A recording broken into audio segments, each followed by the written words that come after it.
Já está gravando, então, pessoal, bom dia, né?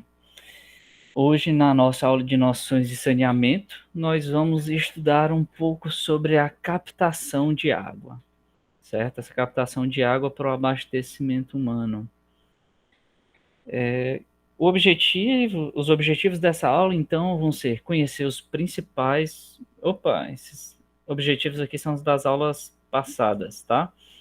Mas, de qualquer forma, o objetivo dessa aula vai ser discutir de forma breve os mananciais, que foi já um assunto que a gente já trouxe em outras aulas, mas nós vamos falar brevemente sobre eles novamente, sobre alguns parâmetros de qualidade que estão expressos no Ministério, na resolução do Ministério da Saúde, assim como os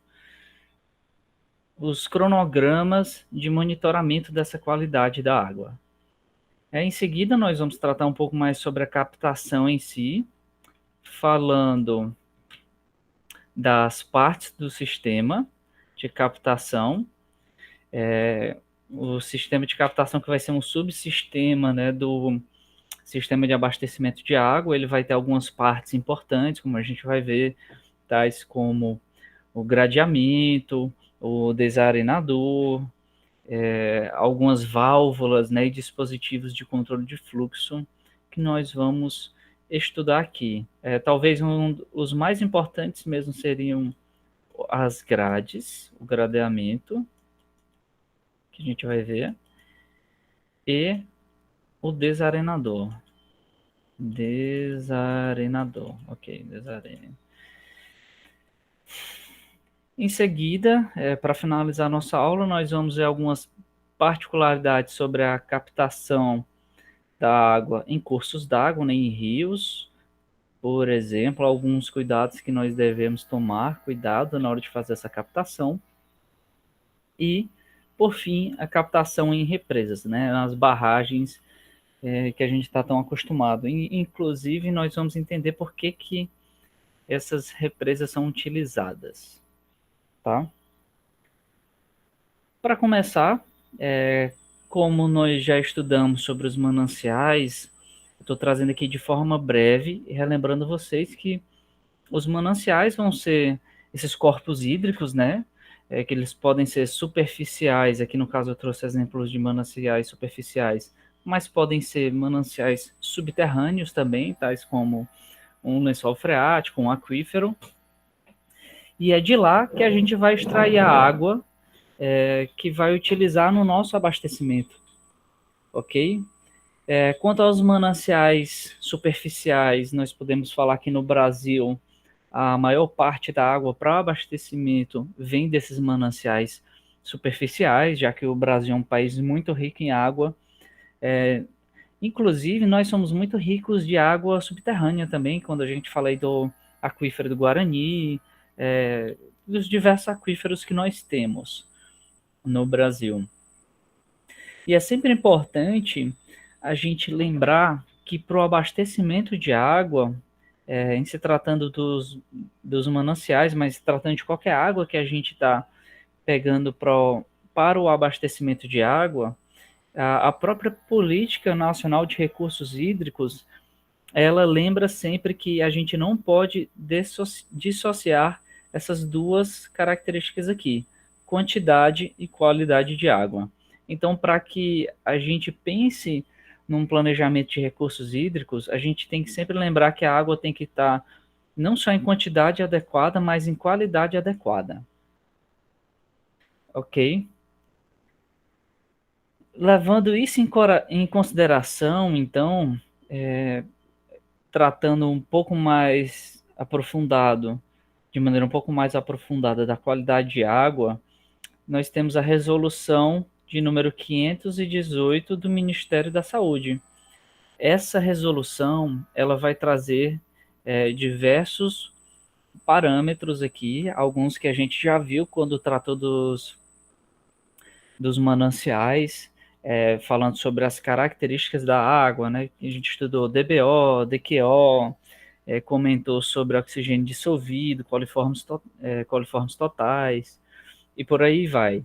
Ou seja, essas variáveis físicas, químicas, biológicas das águas. Essa portaria, então, ela vai trazer o nosso famoso padrão de potabilidade, tá certo? Então, para que uma água seja considerada potável, ela tem que estar atendendo a esses parâmetros. Aqui eu trouxe do nosso livro algumas das tabelas que estão presentes lá, mostrando esses parâmetros que estão presentes nessa portaria 518 do Ministério da Saúde, tá?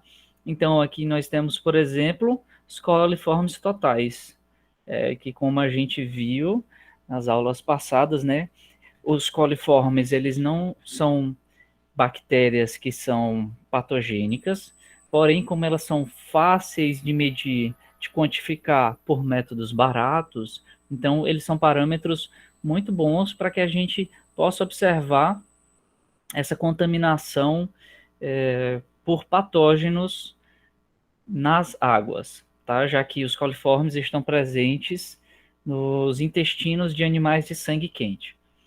Então, aqui é mostrado, por exemplo, a água para consumo humano, para que ela seja considerada potável, ela tem que estar com a ausência de coliformes totais em 100 ml, tá?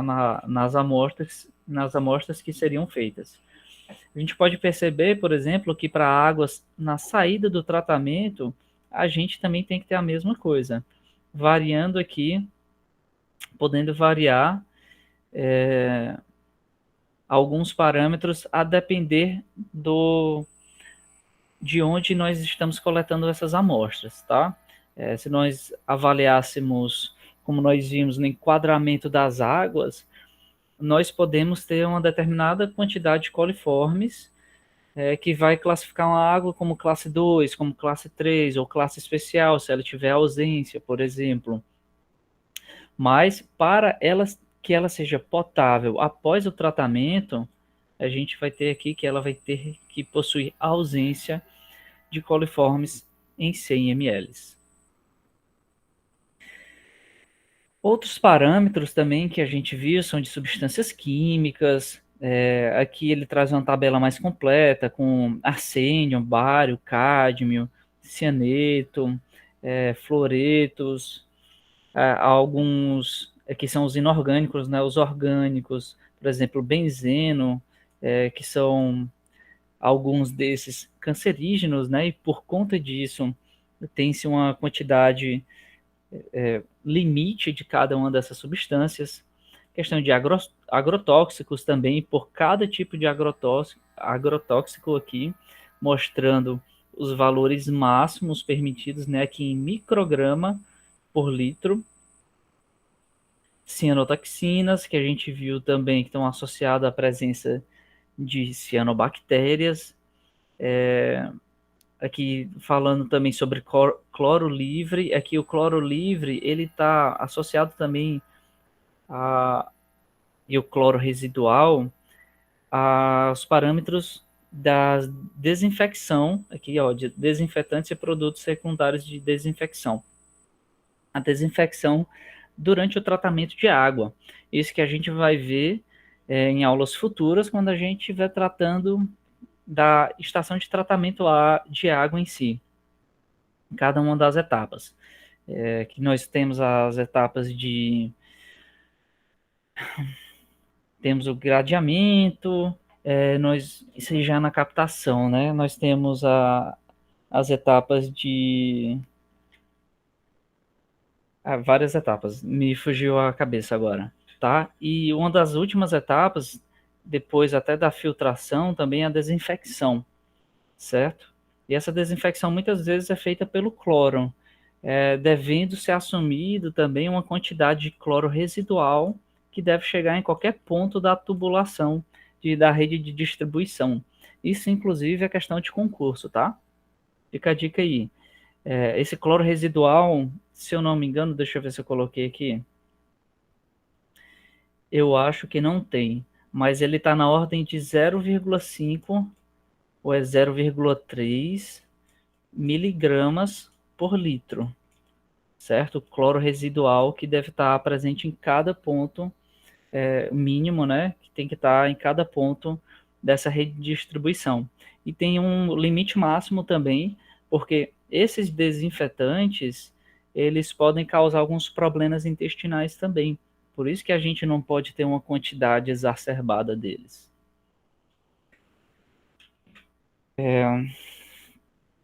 Prosseguindo, essa resolução traz ainda alguns padrões físicos, né, tais como a turbidez da água, a pós-filtração e desinfecção, essa turbidez que vai estar associada com, de certa forma, a cor da água, né?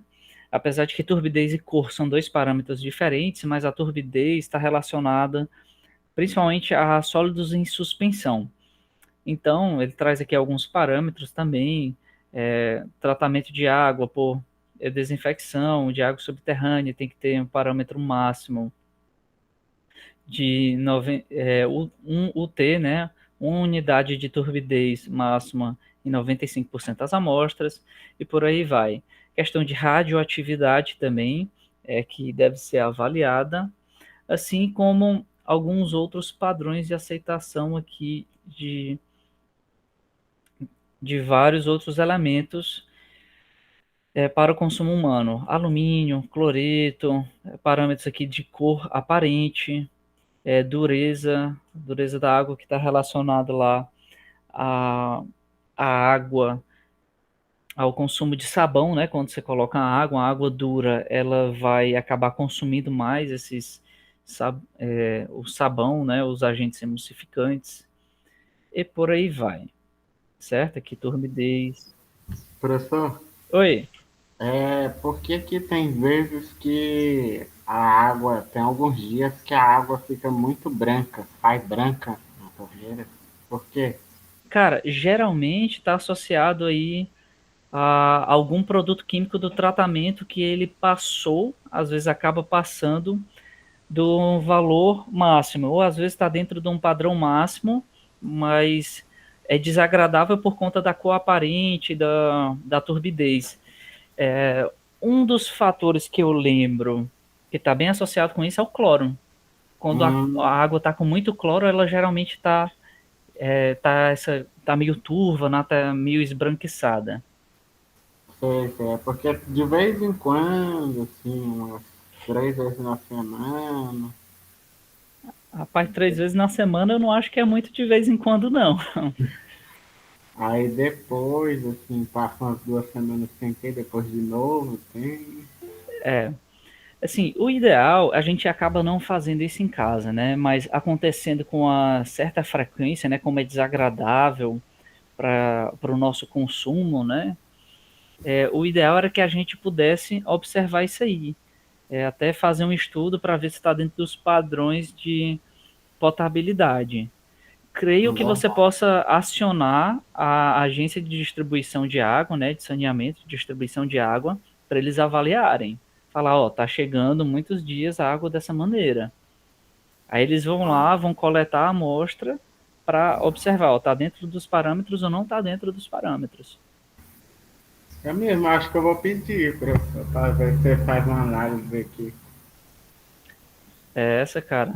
Eu já vi isso aí também em academia, o pessoal às vezes reclamando do sabor da água no bebedouro e inclusive com um papelzinho lá falando, ó, foram feitos testes semana tal e a água está dentro dos padrões de potabilidade, apesar de estar com esse sabor, tá certo? Costuma ser de tarde, professor. De manhã e meia-noite não tem, não. É de tarde. É mais ou menos lá para umas 2 e pouco da tarde, 3 horas da tarde.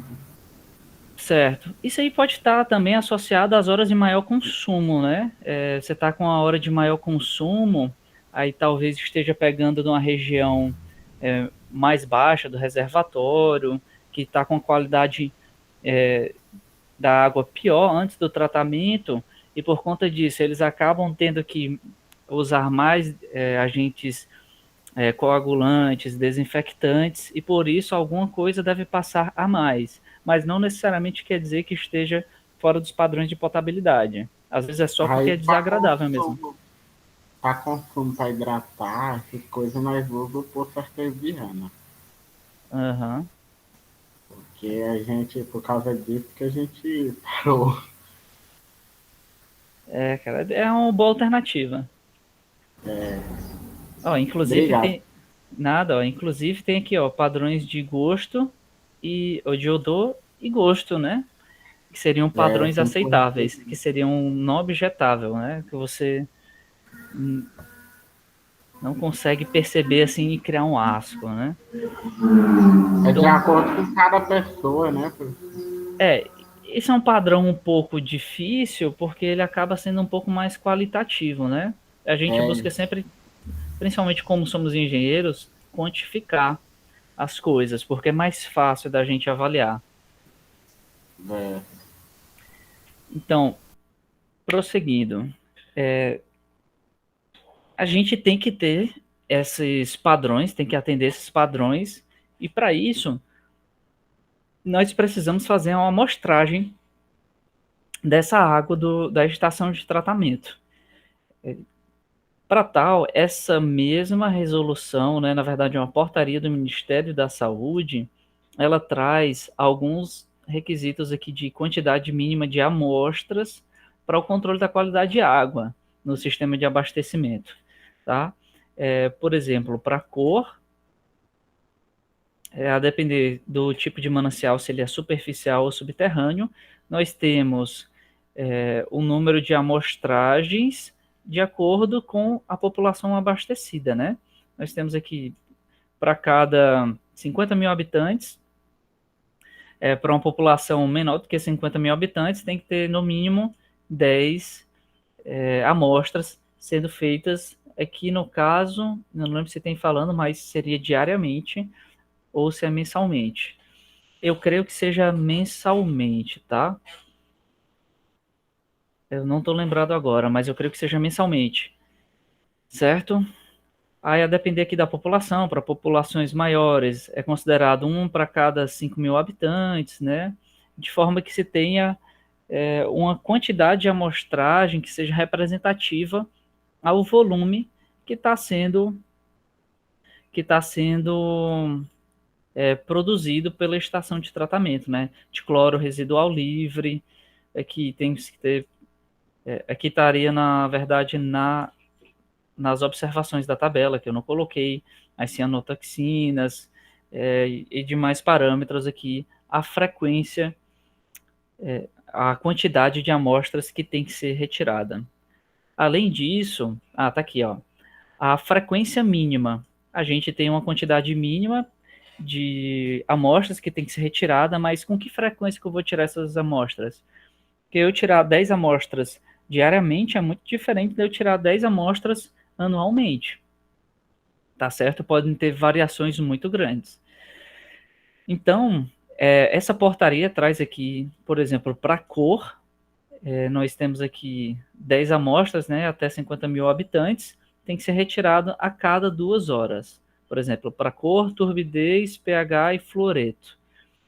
Tá certo? A cada 2 horas, ou se for um manancial subterrâneo, diariamente apenas. A saída de tratamento, né? Tá aqui, ó, mensal, é exatamente aqui, ó, mensal. Tem que ser retirado mensalmente essas 10 amostras aqui para independente da quantidade de habitantes, porque se já está sendo considerado na quantidade de amostras, ok? Além disso, é recomendado, né? A gente fala 10 amostras, mas essas 10 amostras, geralmente, o interessante é que elas sejam distribuídas durante todo o mês, a cada 3 dias, por exemplo, e não que a gente tire 10 amostras num dia só, porque com o tempo a gente tem as próprias variações dos parâmetros, os mananciais superficiais, eles acabam tendo maiores variações, porque devido a chuvas, por exemplo, a grandes precipitações, pode ocorrer um maior carreamento de resíduos, né, de um assoreamento dos solos, então vai ser uma água que vai estar com a turbidez maior durante essas estações chuvosas. Então é por isso que a gente tem que buscar distribuir isso mais igualmente no período de tempo, tá certo? E aí essas amostras podem variar mensais, trimestrais, semestral, anual, a depender da sua importância. Aqui também um mínimo de amostras, né? Aqui no caso para coliformes, de acordo com a população, a número mínimo e frequência também. Aqui são outras tabelas, também trazendo outros dados. Essas tabelas estão lá no livro também. Então, tratando da captação em si, nós vamos retirar essa água do manancial, né, que vai ter que atender após o tratamento aquelas condições de potabilidade. E para isso, esse sistema de captação ele pode ser subdividido em algumas partes. O manancial, né, que vai fazer parte também do sistema de captação de água, passando geralmente assim nessa ordem, mas isso pode variar de uma outra maneira, passando por um gradeamento, passando também pela tomada de água, um desarenador, dispositivos de controle e tubulação. Essa tubulação que já vai levar para as demais partes do sistema de abastecimento de água, podendo ser, no caso, né, depois da captação, no geral, nós vamos ter a estação de tratamento, certo? E em que consiste esse gradeamento, então? O gradeamento, ele vai ser uma das primeiras partes, né, desse sistema de captação e do sistema de abastecimento como um todo, né?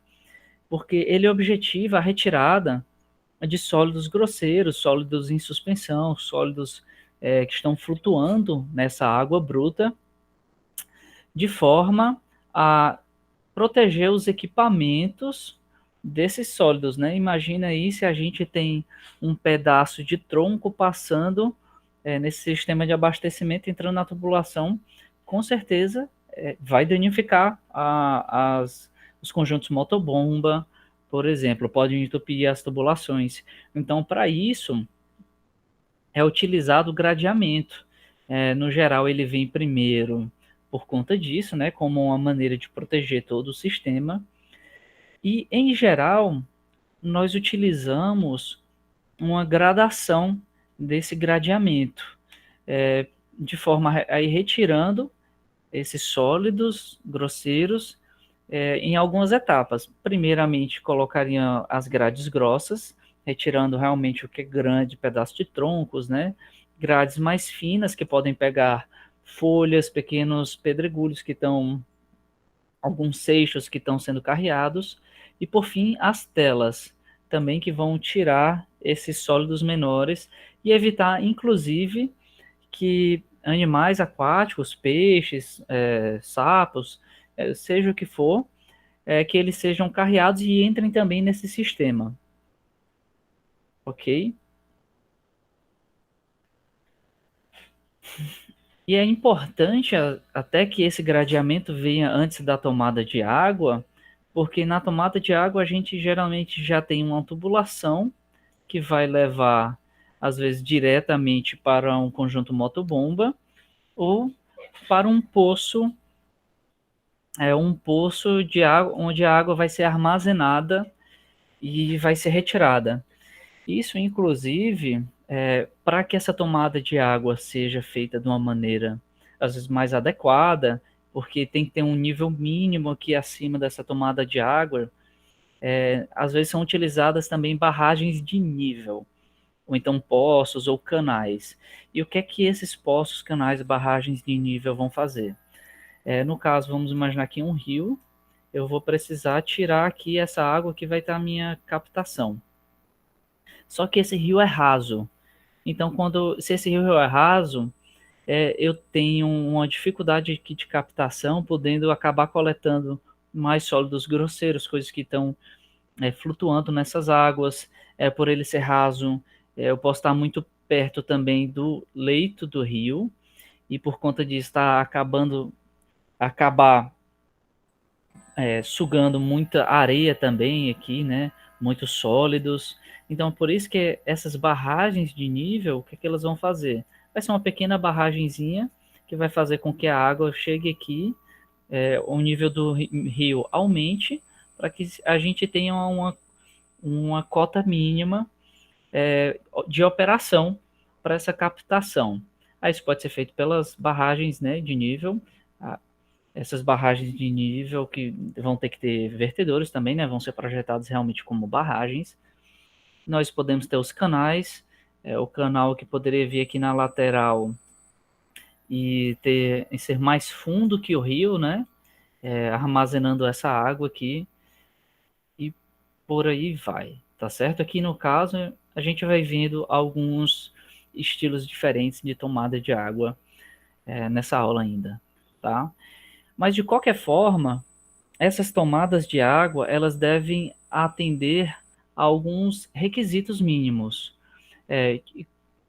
Aqui são citados eles, né? A velocidade mínima da água de 0,60 metros por segundo, e não pode haver vórtice, devendo, quando se puder haver vórtice, né? Aqueles redemoinhos gerados na água, tem que haver algum dispositivo para evitar a sua formação. Isso tudo para garantir que essa água que essa água consiga possuir um fluxo constante, né? Esse 0,60 também para evitar que haja qualquer tipo de sedimentação de sólidos em suspensão em locais em que não deveria, porque vai acabar prejudicando a capacidade desse sistema de tomada de água. Ok? Então, como eu falei, a depender das características do local de captação dessa água, nós podemos ter algumas configurações diferentes para essa tomada de água. Aqui um exemplo de tomada de água com barragem de nível, gradeamento, caixa de areia e estação elevatória. Aqui nós temos uma barragem de elevação. Aqui temos o nosso rio, aqui o nosso manancial.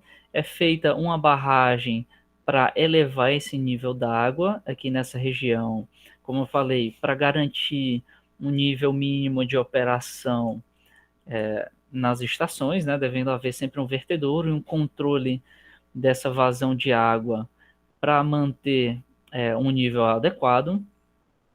Tem-se um gradeamento, o gradeamento aqui como as primeiras etapas, né, o gradeamento grosso, o gradeamento médio, aqui poderia ter, por exemplo, as telas ainda, uma caixa de areia, né, ou um desarenador, que a gente vai ver um pouco mais para frente.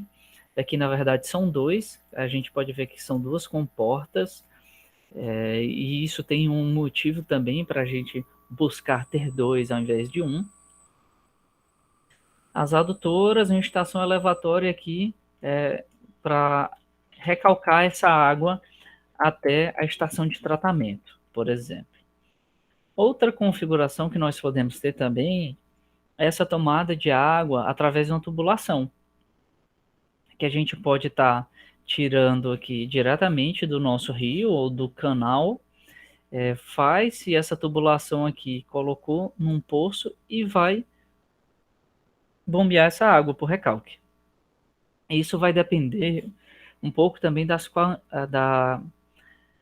características dessa água. Se for uma água que já vem muito limpa, que a gente não tem grandes problemas de sólidos em suspensão e de sólidos grosseiros, a gente pode acabar podendo fazer isso diretamente, tá certo? Diretamente na tubulação. Mas isso acaba sendo alguns casos um pouco mais raros, certo? Uma outra maneira seria através de um canal, em que eu tenho um rio principal correndo aqui, eu faço um canal paralelo, em que eu vou ter todo esse controle de gradeamento, gradeamento grosseiro, médio e tela, as comportas aqui, algumas saídas para limpeza, de forma que eu tenha isso um pouco melhor controlado, para que eu possa controlar melhor essa vazão. Uma outra maneira seria diretamente por bombas. Esse caso aqui é bem interessante, ó, em que a água, a tubulação, ela já está dentro aqui desse rio. Nós temos aqui uma pequena obrinha para já fazer, de certa forma, um gradeamento, proteger aqui da entrada de sólidos. É como se fosse um ralo aqui, né, puxando essa água. Deve sempre levar em consideração também o nível mínimo para a operação dela. Então, tem-se uma válvula de pé de crivo que vai trazer essa água até um conjunto motobomba que vai recalcar para as demais partes do sistema de abastecimento, né, para nossas estações de tratamento de água. Mas, no geral, como a gente viu daquele primeiro sistema aqui, voltando, que é com barragem de nível, gradeamento, caixa de areia e estação elevatória, essa seria uma configuração até mais comum, devido às características das águas dos mananciais superficiais que a gente costuma utilizar para o abastecimento, tá? Então, para essa fase aqui do desarenador, né, dessa caixa de areia, nós vamos objetivar tirar, então, esses sólidos em suspensão, essa areia que tá em suspensão nessa água. Porque ela pode danificar os equipamentos, né? Pode entupir as tubulações, prejudicar o tratamento de água, fazendo com que nós tenhamos que utilizar mais compostos químicos, né? Uma coagulação mais um pouco mais, gastando mais dinheiro, né, nessas etapas da estação de tratamento. Então, para isso a gente vai usar o desarenador, que ele vai trabalhar de maneira simplificada, né, sedimentando esses sólidos em suspensão. E para isso nós vamos adotar algumas velocidades de projeto que vão levar em consideração o tamanho médio dessas partículas e o tempo que elas demoram para, desde da suspensão delas até elas sedimentarem no fundo, tá certo? E como elas vão sedimentando no fundo e vão gerar aqui uma camada desses sólidos, né, que vão ser retirados, né, geralmente a gente utiliza pelo menos 2 desarenadores paralelos, que é isso que a gente viu aqui, né? Por que a gente tem 2 paralelos, que são projetados já para vazão máxima? Porque eu posso colocar aqui a água para passar e deixar essa outra comporta fechada, e quando eu preciso fazer uma manutenção, uma limpeza, eu fecho essa comporta, abro essa outra e faço a manutenção nessa outra nessa outra caixa de areia aqui, tá? Então, por isso que é importante a gente sempre pensar nesses desarenadores paralelos. Os critérios mínimos para que essas caixas de areia sejam projetadas é que essa velocidade crítica de sedimentação, que essa velocidade vertical que a partícula em suspensão vai ter, ela tem que ser menor ou igual a 0,21 metros por segundo.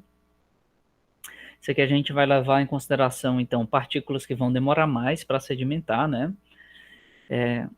Porque a gente leva em consideração que esses sólidos mais grosseiros, até um seixo rolado, alguma brita que possa ter sido carreada, ela vai ter sedimentado muito mais rápido.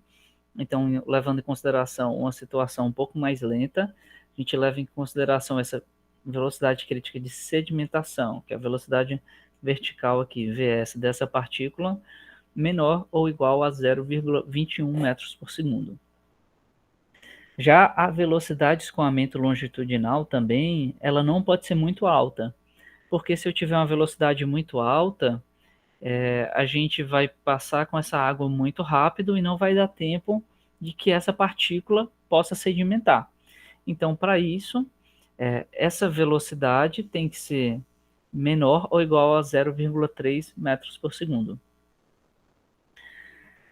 Além disso, a partir dessas duas velocidades, né, nós vamos calcular o comprimento e a profundidade que essa caixa de areia tem que ter.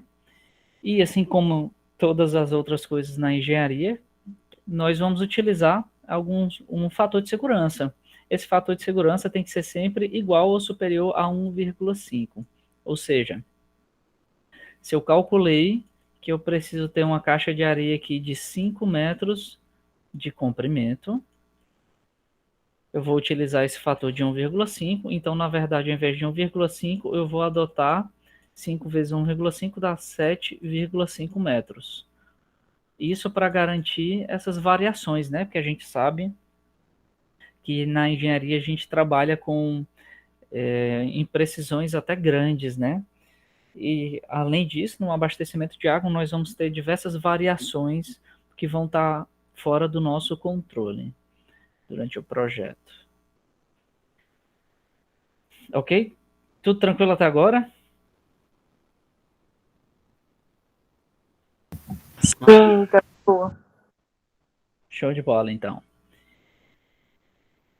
Então, como é que a gente vai fazer esse dimensionamento desse desarenador? Como eu falei para vocês, a gente vai partir dessas velocidades críticas de sedimentação VS e a velocidade longitudinal, né? Seria, no caso, isso. Deixa eu desenhar aqui. Eu tenho aqui, então, o meu desarenador, aqui em corte. Eu vou ter a partícula aqui, uma velocidade longitudinal V e uma velocidade de sedimentação VS. Com isso, a gente consegue calcular, então, esses comprimentos aqui, cada uma dessas dimensões, que a gente não tem que velocidade é um delta S sobre delta T, né? Um espaço sobre um tempo, esse aqui é um S, tá? Então, levando em consideração aqui o tempo que eu vou precisar para sedimentar e o tempo que eu vou precisar aqui aqui no caso esse delta S, para sedimentação vai ser a altura, né? Ok. Altura por um tempo. Essa velocidade longitudinal, eu vou ter um ΔS que vai ser o comprimento L por um tempo também. Como eu tenho que esse tempo tem que ser igual, né? A gente pode fazer algumas relações aqui e acaba chegando em algumas relações para que a gente possa calcular. Eu acho que não está aqui. Não está aqui, é porque a gente pode calcular a partir dessa taxa de aplicação. Então, a gente pode calcular essa altura e esse comprimento e a largura a partir disso aqui. A gente vai levar, então, em consideração, geralmente, no livro, vocês vão ver ele desenvolvendo isso, mas a taxa de aplicação. Então, a nossa velocidade de sedimentação vai ser igual à taxa de aplicação, que é a vazão que eu pretendo trazer aqui para essa caixa de areia, né? A vazão que ela vai ter que trabalhar, dividido pela sua área. Essa área é a área superficial aqui. É chamada, então, de taxa de aplicação, certo?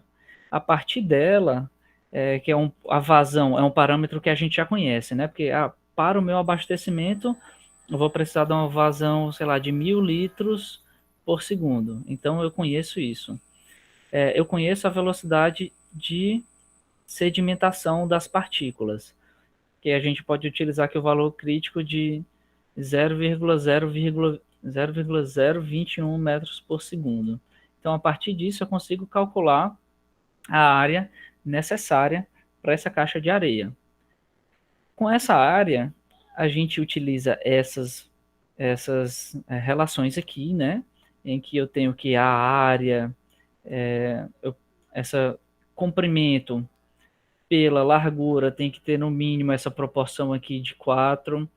A velocidade vai ser no mínimo longitudinal 0,3 metros por segundo, então vou ter que verificar essa velocidade.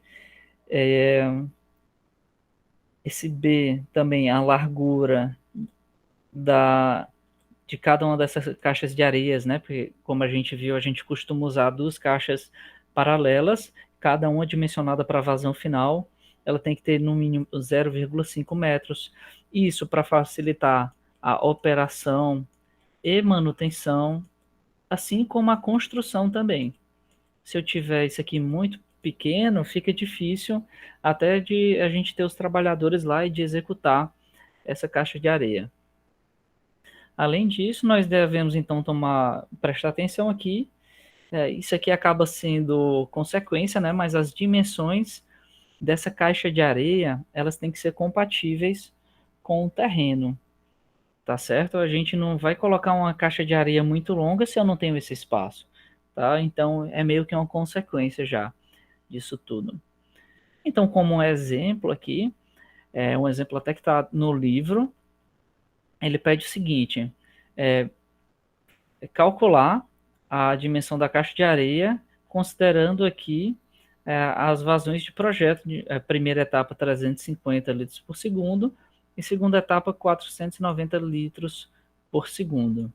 Aí ele passa também as características das partículas a serem removidas: diâmetro médio de 0,2 e velocidade de sedimentação menor ou igual a 0,21, que é exatamente isso que a gente vê aqui, né? A velocidade crítica. Como que a gente faz isso, então? Primeiro, como eu falei para vocês, a partir dessa taxa de aplicação, né, que a taxa de aplicação vai ser velocidade de sedimentação igual a vazão dividido pela área. A partir disso, eu já sei que eu conheço a vazão e a velocidade de sedimentação. Então, eu vou calcular qual a área que eu preciso para essa caixa de areia.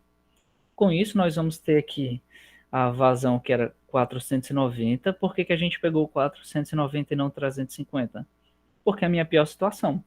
É a situação que eu preciso passar um volume maior no espaço de tempo menor. Então, vou pegar aqui a velocidade, a vazão da segunda etapa. Aqui convertido já para metros cúbicos por segundo e dividido pela velocidade. Com isso, eu encontrei a área, tá? A partir da área, então, eu tenho que definir quais são as dimensões aqui, B e L, dessa caixa de areia. Para isso, eu posso, logo de cara, já adotar um valor para B, por exemplo. Então, eu tenho um B de 3, que é o caso que ele usa, e a partir daí, ele calcula quanto deveria ser a largura, né? A gente vai saber que a área vai ser igual a largura vezes essa base aqui, né? A largura vezes o comprimento, ou seja, que isolando comprimento, comprimento vai ser a área dividido pela largura, que é isso que ele fez. A largura vai ser a área, que é 23,33, dividido por essa largura, que é 3 metros que ele adotou, certo? A partir disso, a gente encontrou aqui esse valor de 7,78. Mas como a gente viu, a gente tem que adotar um coeficiente de segurança de no mínimo 1,5. E é isso que ele faz aqui para frente. O 7,78 multiplicado por 1,5 vai dar 11,67 metros. Ou, para melhorar aqui a construção, né, que a gente não vai fazer um comprimento de 11,67 metros, então a gente acaba utilizando 12 metros, que é mais adequado.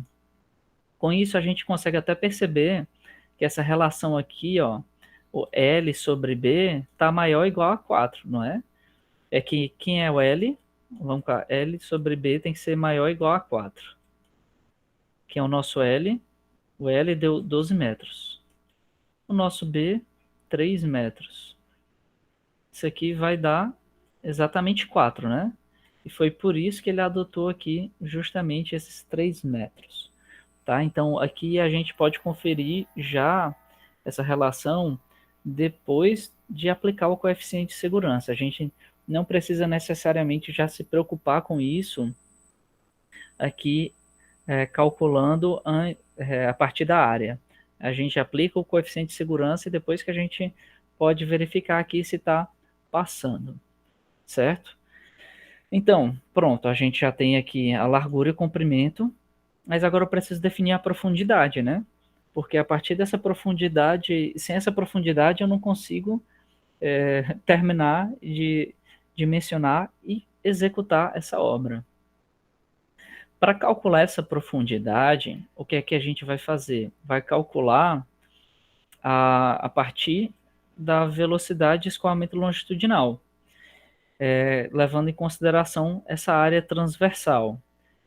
A área transversal, né, a gente estava vendo ali, isso aqui seria uma vista superior, agora como se eu estivesse agora passando um corte aqui, e eu vou ter essa área aqui da seção, essa área transversal, beleza? Aqui vai ser o mesmo B, nós vamos ter o H aqui, ou seja, vamos colocar aqui em 3D, a gente tinha aqui a área longitudinal, né, essa área superficial, e agora a gente está olhando essa área aqui. A água está entrando aqui e saindo ali do outro lado, né?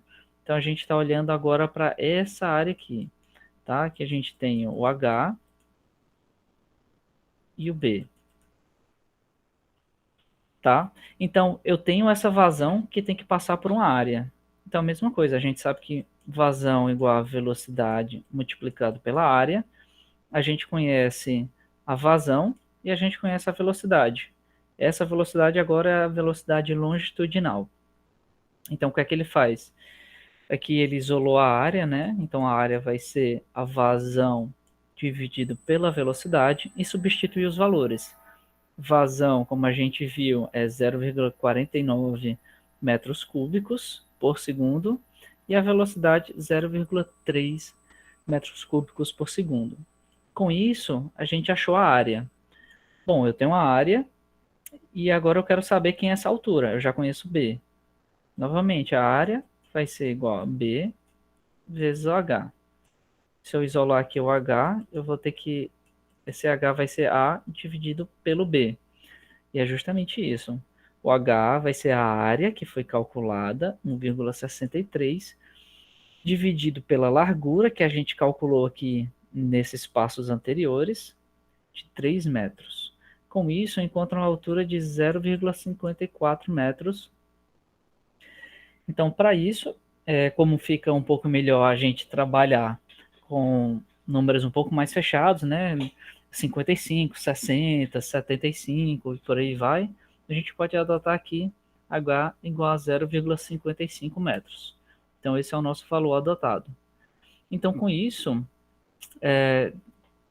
a gente teria o dimensionamento da nossa caixa de areia, tá?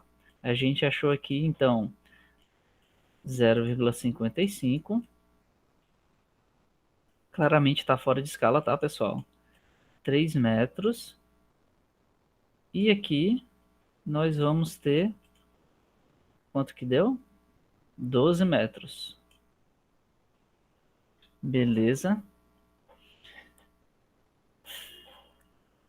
Além do desarenador, nós vamos ter também alguns dispositivos de controle. Eles não necessariamente vão estar depois, né, do desarenador, porque como a gente viu,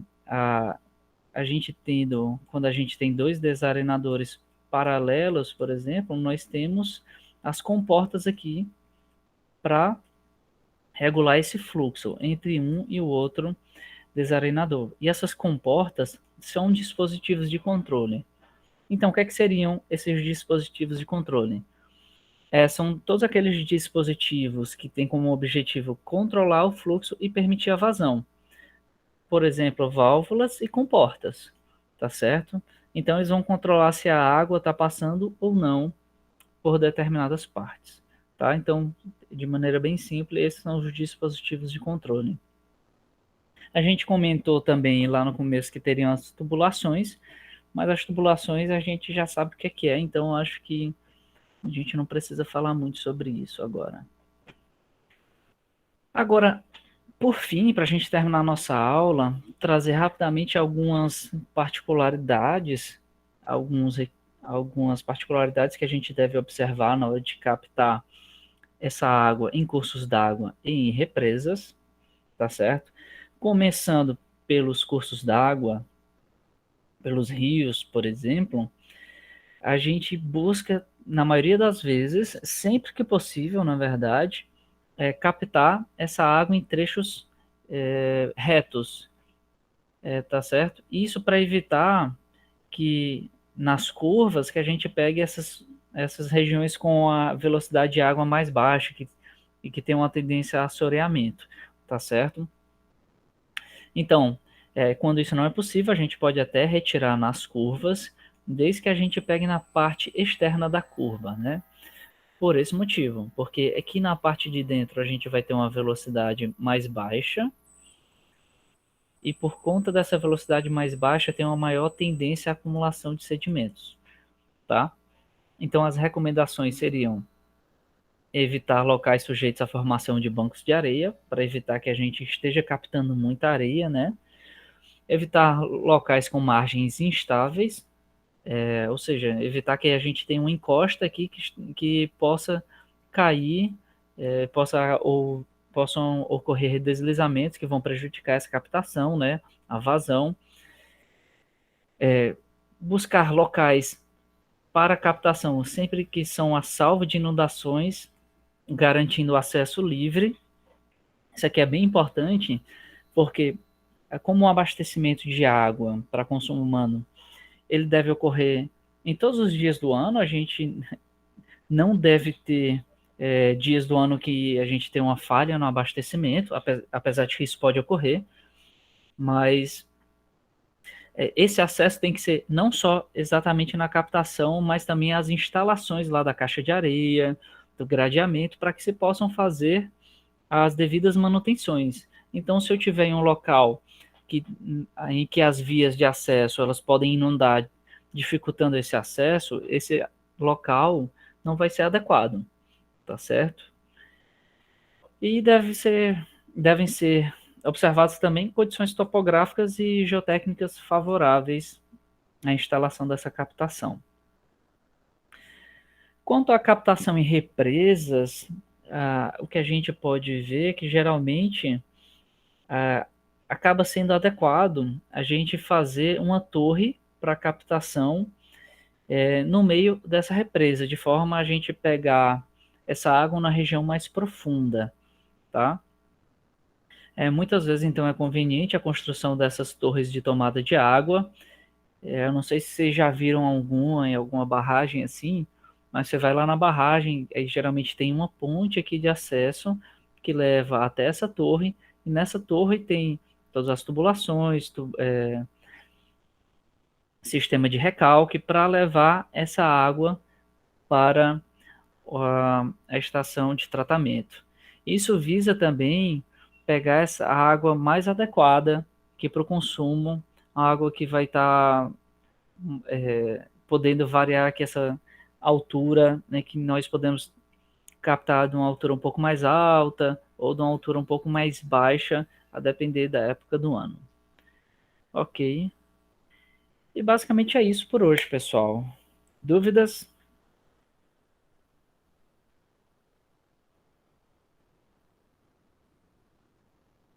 Ninguém está falando. Por enquanto não, professor. Por enquanto estou tranquilo. Show de bola. Então, esse assunto está aqui no nosso livro, né, no capítulo 4, tá certo? Então, dê uma lida também, que é interessante, é um capítulo curtinho, ó, 67 a 99, então são poucas páginas e é interessante vocês darem uma lida. Se ninguém tem nenhuma dúvida, eu vou parar aqui a gravação e fazer a chamada.